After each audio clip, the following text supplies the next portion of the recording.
Welcome to another Founder Wisdom podcast. We have Victor Catrina with us today. He's founder at pivotalmedia.ca. He has a couple of other businesses. We're going to talk about YouTube automations and media and running an agency. Victor's in South Africa. I'm in Oaxaca, Mexico.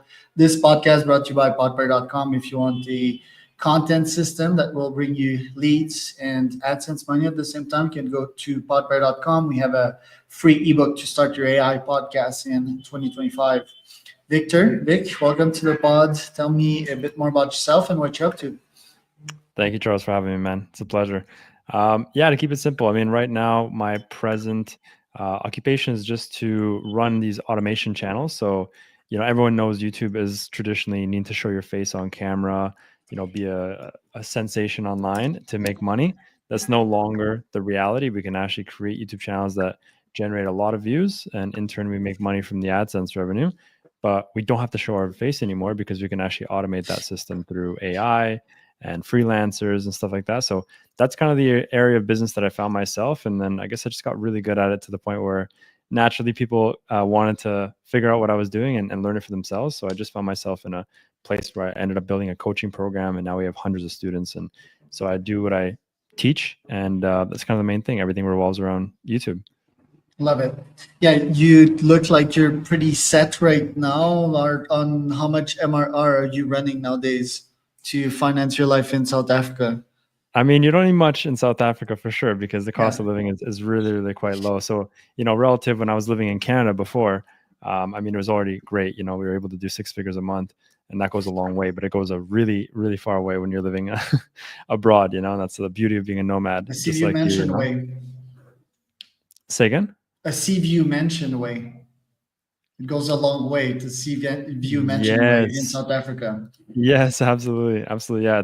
That's you kind of have to be living off of foreign income here because otherwise, people that are the locals, it's very difficult, obviously. But anything Mhm. with foreign income, really anywhere, is beautiful when you have a very powerful currency where you earn your money in. Yeah, same here in Oaxaca. I'm gonna get Yeah. straight to the AI questions, the avatars, because I've been investigating Synthesia, and they're pretty costly, right? It's like three AI videos for like $50 a month. So that doesn't scale. I'd like to do like 10 videos a day, which would be 300 videos a month. What AI avatar technology can I use to have a Charles with my voice? I mean, I've used Veed as well, Veed.io, but they don't have, or maybe I should check them right now. Maybe they have the AI avatar. What software are you using for that? Yeah, so we don't always do the avatar style content. We do stuff that is AI generated, but not necessarily avatar or personality based per se. But one really good one is a classic one, and it's just actually recently had a huge update in terms of the kind of human interaction style where it looks just really organic and natural. Is HeyGen. So HeyGen is an incredible one. That was a write off back in the day as well because it was super expensive, and I think now it's gone down to like $30 a month Okay. for like almost unlimited. So HeyGen is an incredible one to start your YouTube journey. You can create a personality really out of yourself, or you could choose someone else. You could use AI to create someone out of thin air, and then literally build an entire channel without ever having to show your own face and kind of run it in a streamlined sense. That's pretty fun. And yeah, the advantage of faceless channels is that they're super scalable. Plus, Very. being famous sort of sucks, right? Like people can stalk you and shit. So tell us about Yeah. the benefits of that. Yeah, I mean, many benefits. Of course, like you said, the scalability is probably the most prominent one. Having the ability to multiply yourself through the means of, automations is an incredible thing. And that's really how you can grow in business. If you can only do so much within a certain time frame, if you work 8 hours and you're one person, you can only do so much. But if you can multiply the amount of input that you have because of the systems and automations or freelancers that people that work under you, of course, that's really becomes very lucrative the more scalable it is, right? So I think scalability is a fantastic thing. And then, I think a lot of people want to get into business, but they're very introverted. They're very shy, and that's fair. Like nobody really wants to or knows how to be on camera or dedicate their lives to having a camera stuffed in front of their face all day just to make money. So I think it's an incredible opportunity for so many people who want to do business, but are just not really the kind of people who are comfortable being on camera or want to do anything front facing, like talk to clients or sales calls or all that kind of stuff, it's a beautiful business model because you make quite a lot of money online, but you never have to do any front facing client based kind of tasks. Everything's really behind the scenes. And do you make more cash from your actual YouTube automation, or from your coaching or masterclass business? Yeah, good question. So the masterclass coaching has trumped this for a very, very long time. I was making a significant amount. The only thing with the YouTube channels is they're not as, it's very scalable, but it's not realistic to say I want to make $1 million a month or $500,000 a month from YouTube channels. It's doable if you're Mr. Beast or these big mega channels. It's very, very unlikely to reach those numbers. Whereas I do know quite a few people in the coaching space who have reached, literally 1 million a month, 1.5 million a month. And so there's specific mechanisms that can get you to those numbers. And I think, YouTube is an incredible model that in parallel with what I'm doing, because I have some other things on the side that really just compound the income. But the coaching is infinitely more scalable than the YouTube in a sense. But one thing that I maintain and one thing that I'm really proud of, and it's kind of like my humble flex, is that regardless of the fact that the YouTube channels, they do still do very, very good, like very, and they're growing every day, which is fantastic. But one thing I maintain, and I always try and maintain, is with my coaching program, we have a very, very good success rate. So to the point where there's more students in my program that make money than not.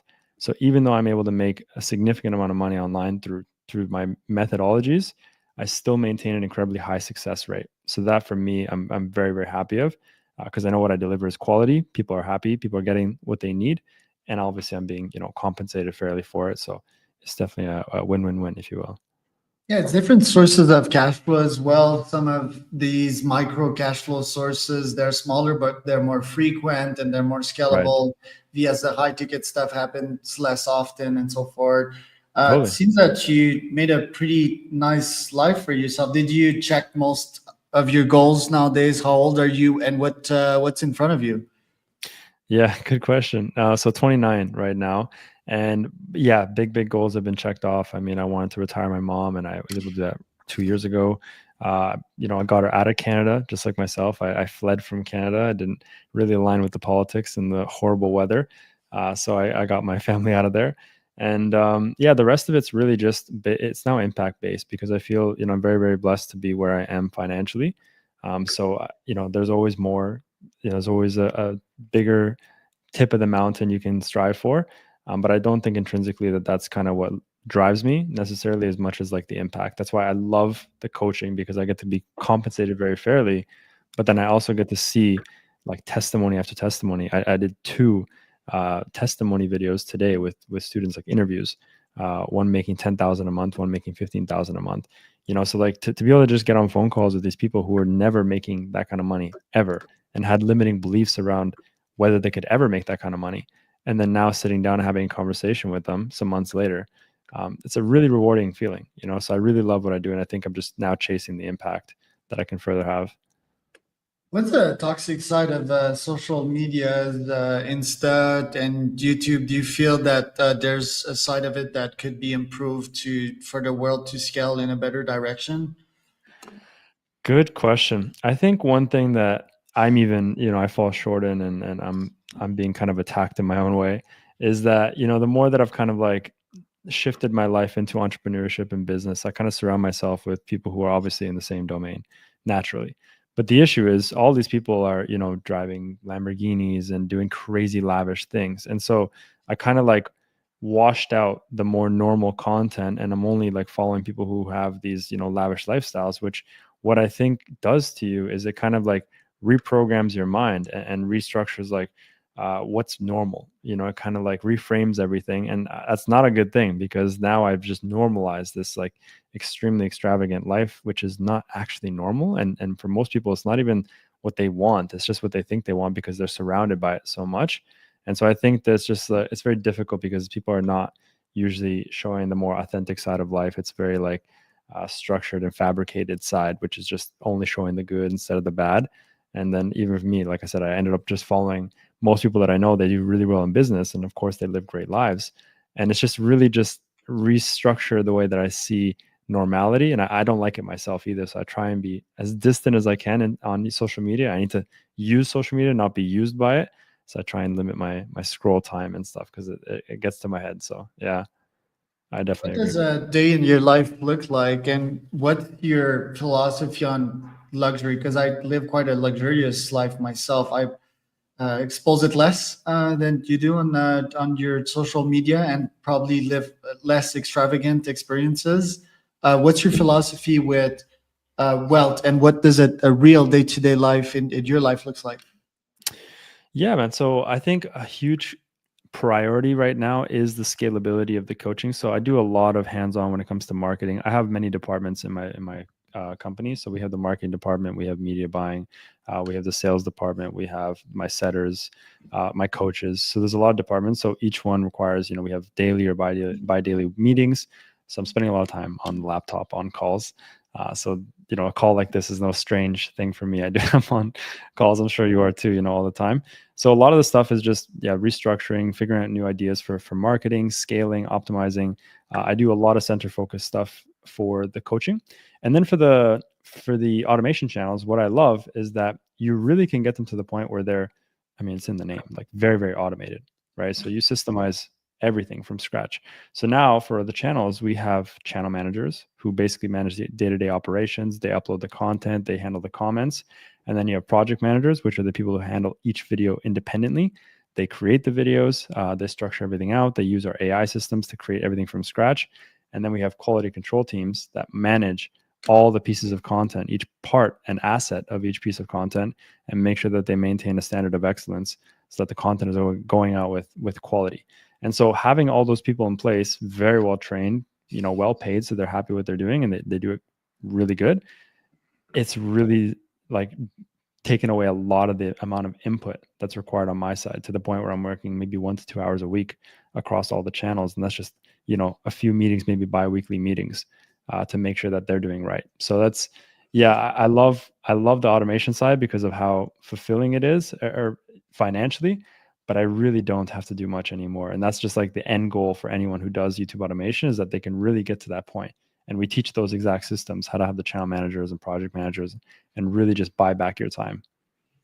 Right. And let's start with the early steps of that process. So I guess it starts with an idea and a product market fit, an audience in mind, a strategy. Do you use ChatGPT for that? Feed it all your brain, your SOPs, and so forth to get an idea. That do you feed it the analytics of previous channels that you had to build a strategy off that, and then what are the next steps after that?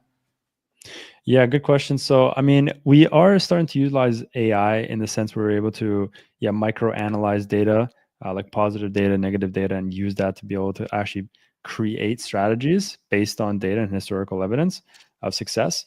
So, yes, we do that, but primarily, like, I'm at a point now where we have hundreds of students and we have hundreds of success stories, and we're able to see really, based on the data points of success, we can see which channels are actually winning right now, which ones are the most likely to succeed, and those are usually the ones that we push people into. And then we always focus on sub niches. So I don't just put someone in sports. No one's just going to do sports. They'll maybe do basketball, and then we want to go even further. Instead of basketball, we want to go Golden State Warriors, and then maybe we even go one step further. We do Golden State Warrior news. So it's really about finding this like subsection of a very popular niche that has the right criteria. And the right criteria is, you want to have a large audience base, a very passionate cult like audience base. You want to see historical data. Has this niche been around for a very long time? Is it still prevalent now? Is it going to be prevalent for the next 5-10 years? Earning potential, can I make 5-10K a month? So there's a lot of criteria points that we have, and then we use a lot of the data points based on our channels that I built, and then also the students. But yeah, I think I have to admit, like, I haven't really used AI in that sense to really navigate the auditing of niches. We just use our own internal data points and just kind of what we know about niche selection. But yeah, I mean, for sure, this I haven't really had the best luck with AI. Maybe just I haven't programmed it, prompted it right. But I'd like your output on that. Right. And do I need to have Ikigai to start a channel? Because I mean, I could go for the easy, right? The easy serotonin, Mr. B style. That doesn't fit with my value and my long term agenda, sort of. Should I go with stuff that feels good for me, or is that not a criteria? No, it's a good question. It's actually like it's definitely a criteria point for most people, because most people, when they're starting this as a business, it's usually their first business. And so for people who are not really experienced or have gone through the natural, roller coasters of entrepreneurship, you're inevitably going to hit a wall or two where you just like you don't really know what to do and you're kind of stuck. And so the worst thing that you can do is hit a wall and also not give a damn about what you're doing, like not have any interest or passion towards it, because it just makes going past that wall very, very difficult. So I do feel like there should be some sort of alignment with what you're doing. Either you're passionate about it, super knowledgeable in, or can see yourself being really passionate about it. If you're strictly chasing the money, you will find yourself hitting those walls, and it'll be very, very difficult to overcome them, just because you don't intrinsically care about it. And it's just, you don't even know how to get past that wall. So yeah, I'd say a bit of a balance would be great. Then give us some numbers. Like my channel's been growing so slow, but I'm a patient guy and I'm always learning, which is probably why I got you on this podcast here. But yeah, I think I'm making like $100 per month with my channel. And I have like 2 or 3K followers, which are small numbers, but it's CEOs and founders, right? It's very much B2B. Right. Can I just scale these numbers? If I 10x it, okay, now I'm making $1,000 a month if I have 20K subscribers, and then if I have 300K, then I'm making 10K a month. Is that the math here? Yeah, so I'll walk you through the most realistic outlook on how YouTube actually works, because it's changed a lot. It really, like your philosophy that you have now, I have to admit that was very, very correct, but it has shifted. And so what's happened now is that subscribers have become a vanity metric. They really are just an arbitrary number that is relatively meaningless. All that matters is your 1,000 subscribers. Of course, it helps having subscribers because of authority, and you can have some people that subscribe with notifications on and they see your content. But really, like in the grand scheme of things, the only thing that matters is the topics that you choose and the amount of views that you get, because that translates directly to money. And so as it stands right now, the center focus is quality and quantity over a prolonged period of time. That's the focus. It's not about having more subscribers or looking at ratios, because I have students that have 5,000 subscribers that make 10,000 a month. It's literally like so irrelevant, the subscribers, from the amount of money that you make. It's just the views, the topics, and the money, right? Those are the only three things. So for you, if you were going to go in and look at your channel and say, okay, I want to make more money, don't focus on subscribers, because again, they're just a vanity metric. And in your cases, if you're talking about a podcast channel, it's nice to have a lot of subscribers because it looks great and you have more authority. But I mean, really, we want to translate that to money. So the main focus is the views. So really, it's just understanding your ICP, your ideal customer profile. Like, who are they? What are they like? What are their pain points? What are their fears? What kind of value would I bring to them? And then use that to create content for them. And sometimes you want to cast the net a little bit wider, like past B2B, past business owners, and just kind of go a little bit more wide, just to bring in a larger audience. And then you can kind of have more specifically tailored content for your B2B, for your business owners, that really just hyper targets them. But yeah, if you want to focus on making money strictly from AdSense, you're going to want to cast a wider net for sure, because you're super, super focused on one sub niche. And then, yeah, but also one overarching thing, and I'll wrap up there, is the quality thing, right? So you mentioned at the beginning, you want to scale and do 300 videos a month or 100 videos a month, or that's great. And that could work. It really, really could work, because AI is a beautiful thing. But I still think that many people don't make it in YouTube the way they want to make it, is because they compromise the quality for the quantity. They kind of throw spaghetti at the wall, hoping something, one or two things will stick, versus if you just really put a lot of intention, a lot of research into one topic after another topic after another, those 3, 4, 5, 6, 10 videos would have infinitely more scale than if you had 100, 200, 300 videos that were just not very well thought out and super automated, Right. And in my niche, I guess it's Alex Hormolzi, maybe a bit of Iman Gaji, like different type of content, but same systems. What would you recommend my CEO and founder niche? What would I recommend the niche to be? So can you ask that Yeah, one in time? the CEO and founder niche, what type of strategy would you go for? Is it just to reverse engineer what these guys are doing? What's the end goal with that kind of content? Like, do you want them to just watch content and just get paid on AdSense? Do you have an offer for them? What's the end Pure goal? value. So I would guess yes, views, because the more value I add, technically, the more views and subscribers I should get, right? or more Yeah, for sure. retention. For sure. Yeah. So I think really just finding the winning videos, the winning topics, finding the outliers. An outlier, just for everyone who's curious, is just something where, say, a channel has an average of 100,000 views per video or something like that, and then you see one that gets 1.5 million or 3 million views. That's an outlier. So something that has a massive disproportion to the average of the channel. Those are really good videos to look for. And then those are the ones you want to try and replicate, because it shows there's a lot of demand for that kind of video. And so you then reverse engineer that as well. And you see, okay, search that topic up on YouTube, see if there's a lot of other people that have done it. And if there hasn't, then that's a great outlier topic, which means there's an abundance of demand and not enough supply. So you can kind of fill that supply, because really YouTube is at large, it's a business model, right? And business is based on supply and demand. And I really want to emphasize, you get paid, and just this business logic in general, but you get paid in proportion to the amount of value that you bring to the marketplace. That's business, right? So you need to really be center focused on bringing value, quality and value, because the more that you do, the more views you'll get. So you don't want to try and like, trick the system and just say, I'm just going to just do the bare minimum. I'm just going to get a video out just because it went viral for this guy, so I'm going to do it too. Really put time into thinking, how can you make it a little bit better, a little bit different, more unique to you, and actually give people value.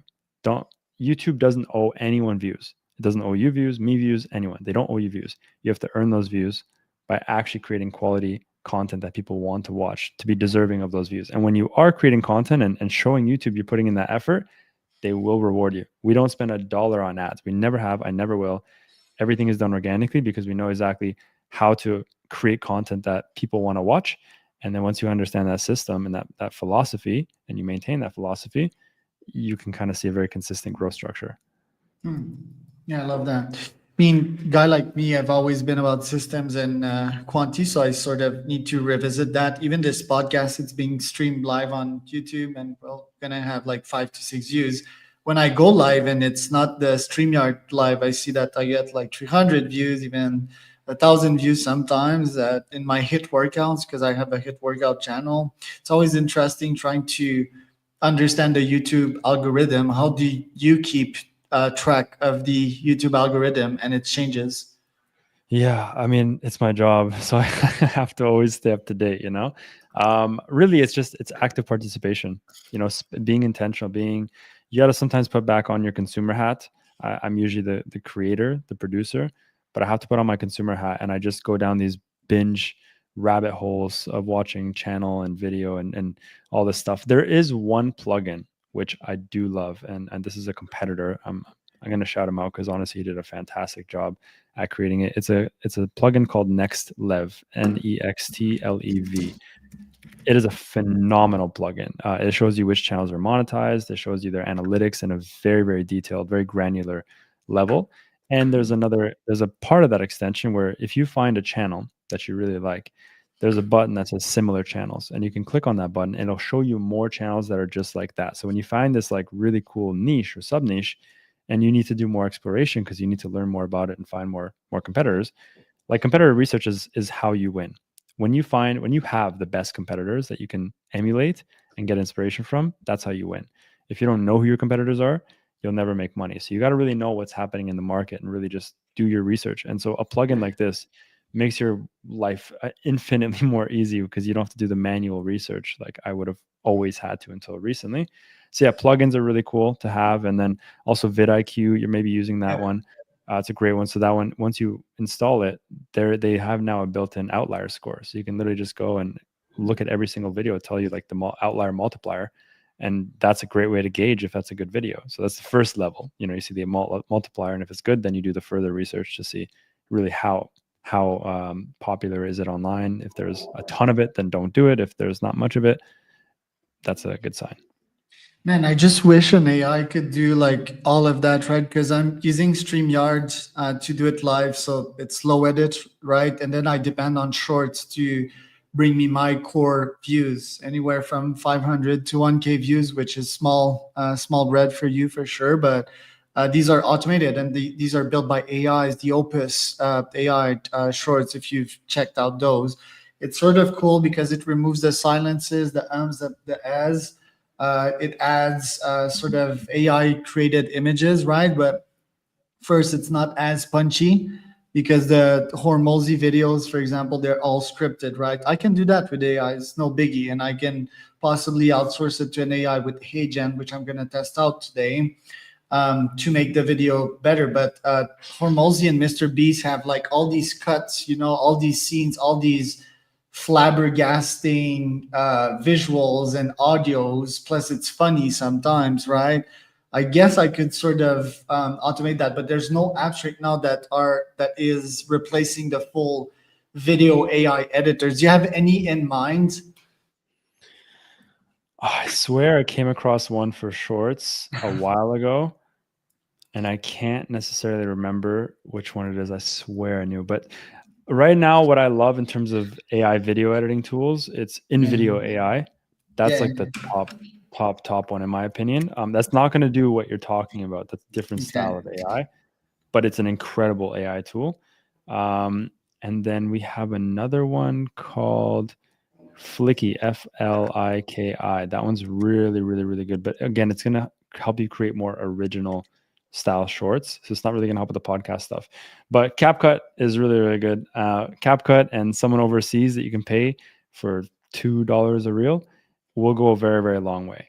So I would really take interest in hiring someone overseas, Yeah, delegating it I've out. fired my 200 plus employees 3 years ago, and Oh, geez. I only depend on AIs and systems nowadays. I've managed over 2,000 employees for the last 10 years. So, yeah, I made that clear decisions to adapt to the AI age. That's a challenging one right now.